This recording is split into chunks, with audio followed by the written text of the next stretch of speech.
Hey, let's talk about the games. It was amazing. I just want to lay it out here. I nailed the Connecticut game. I knew they'd make it to the final two, and I bet you they're going to win because they are amazing. Walker's an incredible player. Let me just lay it out there first. The rest of my brackets got blown the fuck up, but I had him leading Connecticut to the championship. I'm just saying, winning my pool. That's all I'm going to say, and I'm very happy about it. Now, how about the Vancouver game?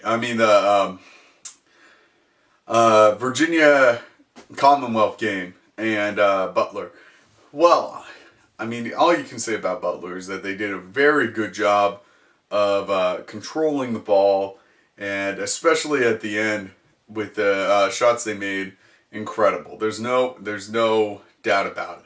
The Connecticut game, while they did win, a lot of the problems came with, I think the primary reason they won is because Kentucky just couldn't hit the threes. They kept fucking it up. And you can't fuck up and win a game. You just can't do it. It was an incredible game though. Both of them. Down to the wire. Especially Kentucky. 1 point would have made the difference.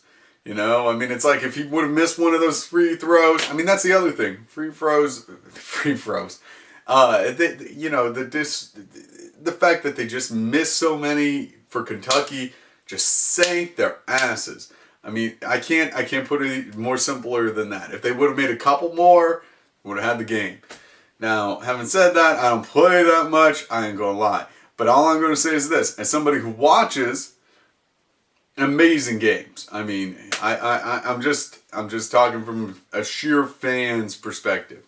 The other thing I'm going to say about the games, the whole thing is that I know a lot of people had a lot of running on Virginia pulling it out, but you gotta remember they were 11. I think one of the reasons they didn't win is because they took a week. They basically took a week off.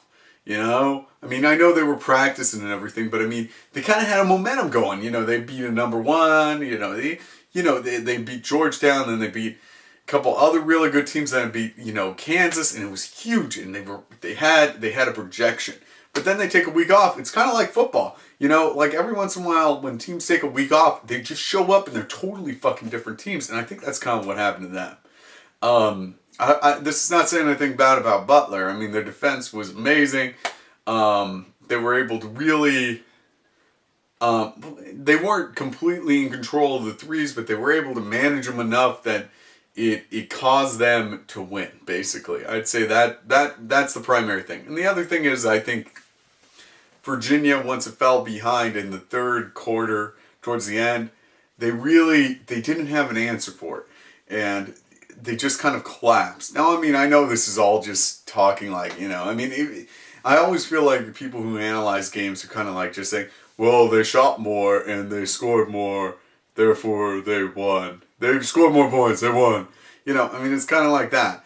I know that's how it's breaking down to some people, but it was just so exciting if you watch the games. Games before that, I think the best game I saw in the tournament was probably Butler versus Virginia, or Kansas versus Virginia, because that was an amazing game. Because it's just a show, it's just so entertaining to watch somebody so skilled shoot the points. You know what I mean.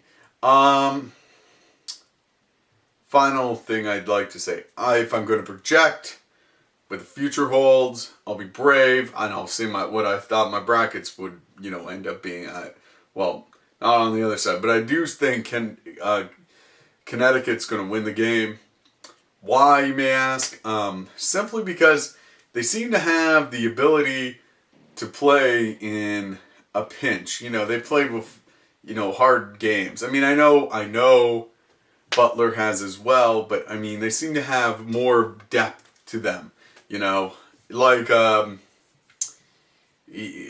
of the reasons why I think Kentucky lost is because they fouled their main guy. He fouled twice in like the first half, and it ended up costing them. And they ended up entering the second half 10 points down. Now, eventually, this got, equalized, and then they took the lead, and then they lost the lead, and went on from there.